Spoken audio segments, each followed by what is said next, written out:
XDefiant is shutting down. After 7 months online and 3 years in development, the only game I felt that had a chance to truly challenge Call of Duty for console shooter dominance is shutting down by June 3rd, 2025. The announcement was made on Twitter by the game's executive producer, Mark Rubin. Rubin wrote, quote, "Starting today, December 3rd, 2024, new downloads and player registrations will no longer be available. We will still release our Season 3 content in the near future, exact date TBD, and the servers will remain active until June 3rd, 2025. For those who purchased the Ultimate Founders Pack, you receive a full refund. Players who made any purchases within the last 30 days will also be refunded. Those refunds should happen automatically within 8 weeks of today, and you can find more details at our website, xdefiant.com." Close quote. So when the game launched in May 2024, it offered players an experience more akin to the older Call of Duty titles with no skill-based matchmaking and added factions populated by heroes based on other Ubisoft titles such as The Division, Far Cry, and Splinter Cell. But players complained of a lack of features to keep them engaged, and eventually the game had fewer and fewer players. When Black Ops 6 launched in October, that was really the final nail in the coffin, and we've just kind of been waiting around for an announcement like this to bury it. Did you play XDefiant? What did you like? What did you dislike? And are you upset about it shutting down so soon? I did play it, and I thought it was a solid game. However, it just never really captured me. There's just something about the game that was like, this game, this experience is fine, and it's just fine. There's nothing about it that really makes me want to continue playing or invest more time or even money into it. I think, as with any of these live service games, you really have to put your best foot forward, not only on launch, but all the time, because players are already committed to their live service games. I have a group of friends who play Overwatch. That's our live service game that we all come together, we play, we all know it really well. It's a lot of fun to play as a group. The biggest problem is none of them were necessarily interested in playing XDefiant, so I played it by myself for a while and was like, this is fun, sure, but it's not fun enough to get me to abandon not only the game that I'm more comfortable with, I know more, but my friends are already playing.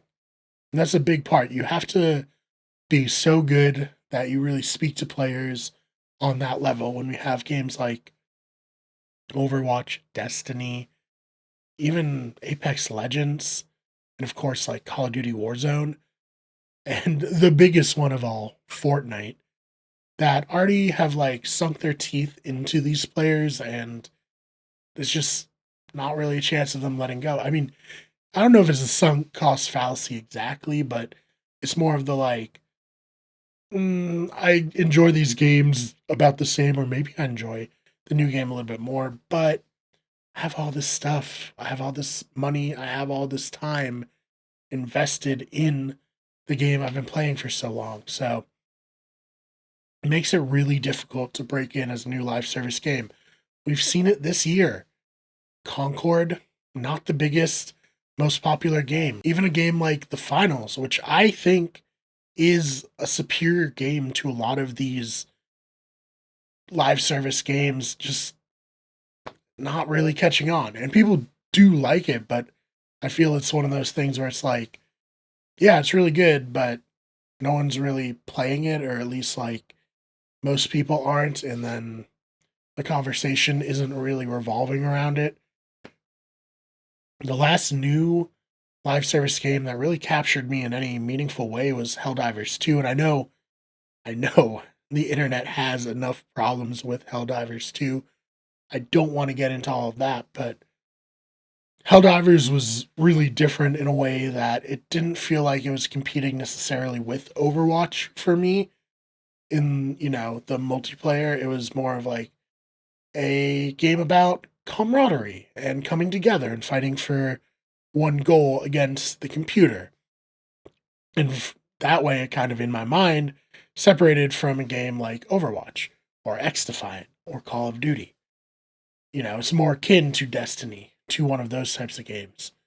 So it broke through, and it had a moment, it had a huge moment that XDefiant just never really had. So XDefiant trying to maintain relevancy, it was going to be tough. And then, of course, as I said at the top, Black Ops 6, it's really good this year. I know people dislike Call of Duty, but it is a very, very solid game. And I think that if it had been kind of disappointing, kind of lackluster, let's say it was like a Call of Duty Ghosts or like Call of Duty World War II or like even, I don't know, Cold War, like that wasn't the most popular game as someone who like casually plays Call of Duty, but it wasn't. It was really good this year.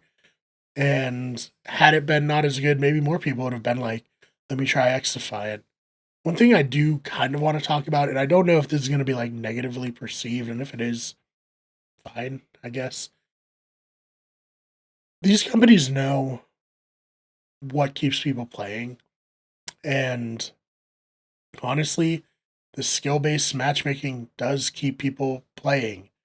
You know, the idea of winning and losing on equal levels for the average player, who most people are a lot closer to the average player than they'd like to admit, is, you know, enticing because you're like, oh, I lost, but maybe I'll win the next one. And the game kind of sets you up to win the next one.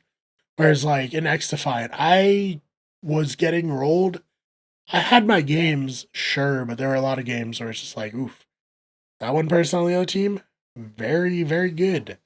Kind of, not that fun to play, to just get completely trounced. And listen, I get it. I know that content creators are very anti skill based matchmaking, but you have to like also understand that most content creators, their jobs are playing these games, and their jobs are a lot easier if they're getting amazing clips, if they're having fun to the point where this game doesn't bore them. And a lot of them just kind of want to be the best. And even if they aren't the best, they want to show their audience that they're the best. They want to hit clips, they want to get these crazy kill streaks. And skill based matchmaking makes that more difficult. Like, I don't necessarily buy into the idea that the average player is getting into these MLG lobbies. You're not. You're playing people who are about as good as you are. If you're getting into an MLG style lobby, you'd be getting absolutely destroyed. And maybe the content creators are, but the content creators are the people who are like the extreme outliers and playing games for many, many hours. And if I'm being honest, a lot of those content creators who were really excited for the lack of skill based matchmaking in XDefiant abandoned the game, same as the average player. So if you're one of those people who's like, we need skill based matchmaking to go away, I mean, this was the chance to prove that it was superior to not have it, and that didn't happen. Obviously, these are just my opinions, some off the cuff reactions to the situation. Let me know your thoughts. Subscribe to this channel if you enjoyed it. Make sure you follow along on TikTok, also Those Fake Nerds, for more movie and video game news. I'm Brian Marr. I'm a fake nerd, but this has been some real news.